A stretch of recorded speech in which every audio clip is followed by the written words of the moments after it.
કેન્દ્રીય ગૃહમંત્રી અમિત શાહે ગુજરાતની અસ્મિતા અને ગૌરવના મુદ્દે વિરુદ્ધ પક્ષ કોંગ્રેસ પર આકરા પ્રહારો કરતા રાજ્યના રાજકારણમાં ગરમાવો આવ્યો. ભારતીય જનતા પક્ષના વરિષ્ઠ નેતા અને કેન્દ્રીય ગૃહમંત્રી અમિત શાહે એક મહત્વપૂર્ણ રાજકીય નિવેદનમાં ગુજરાતના સન્માનને પક્ષની મુખ્ય ઓળખ ગણાવી છે.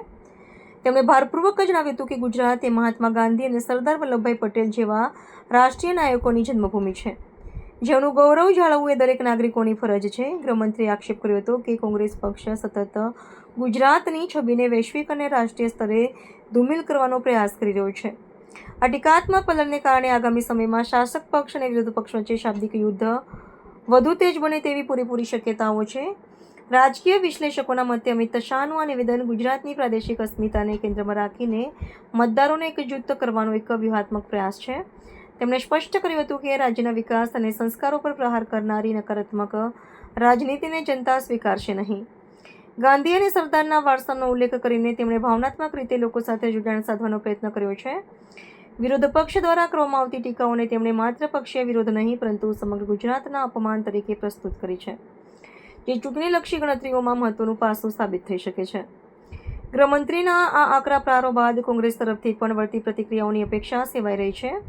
રાજ્યમાં રાજકીય વાતાવરણ વચ્ચે વિકાસના મુદ્દાઓથી વધીને પ્રાદેશિક ગૌરવ અને ઇતિહાસના વારસા સુધી વિસ્તરી રહ્યું છે. જનતાના દરબારમાં પ્રતિ આક્ષેપોની કેવી અસર પડશે તે તો ભવિષ્ય જ બતાવશે, પરંતુ હાલમાં તો ગુજરાતનું સન્માન એ રાજકીય ચર્ચાના કેન્દ્ર સ્થાને આવી ગયું છે. વિવિધ સામાજિક સંગઠનો અને નાગરિકો પણ આ વિષય પર પોતાની પ્રતિક્રિયાઓ આપી રહ્યા છે, જેનાથી લોકશાહીનો પ્રચાર જંગ વધુ રસાકસી ભર્યો બન્યો છે. कांग्रेस अध्यक्ष ने कहा गुजरात और जो प्रांत भाजपा का समर्थन करते हैं वो अनपढ़. अरे कांग्रेसियों, शर्म आनी चाहिए.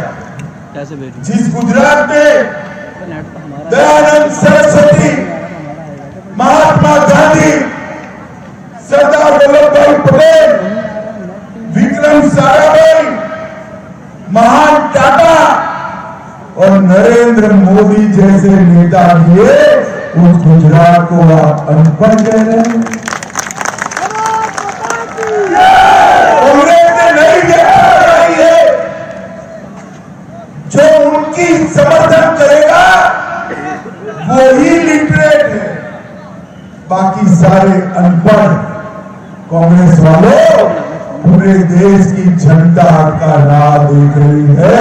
एक बार चुनाव के मैदान में आइए, आपकी जमानतें जब्त होने वाली है.